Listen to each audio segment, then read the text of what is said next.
Welcome to Zwida Media. If you're new to this channel, please subscribe. Don't forget to like, comment, and share.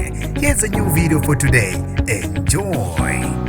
Kubuye inhlase ethemba kuboshwa umsolo yedwa ecaleni lokubulawa kuka Hillary Gardee obeyindodakazi kalowo owayenguSecretary General we-Economic Freedom Fighters uHillary Gardee. Nginibingelele ngiphinde nginamukele kuphi nakuphi lanibula khona le video. Mangoqala isijonele likhasi wamwelekile igama lami ngosibonga konke wakandwanda mothanda ungangibiza intatheli ka YouTube. Ngizocela usilandele ku Instagram @zwide_media. Kubuye inhlase ethemba kwabaningi ukhomishana wamaphoyisa eMpumalanga uLieutenant General Semakeleng Manamele veza ukuthi kuboshwa umsolo yedwa ecaleni lokubulawa kuka Hillary Gardee wayidukile watholakala eseshonile. Umsolo kubuye ukuthi ubanjwe eSkumansdale ngasemngceleni ophekelele kwelase eSwazini. Abantu ke lezi ndaba basijabulele kakhulu bathi bafuna umthetho udlale indawo yabo. Laba benzi bokubi bebhadlele ejele. Bafethu ke mina ngizofisa ukwazi ukuphala kweni khona lapha kwi-comment section ngalolu daba. Mina nje ngentathela YouTube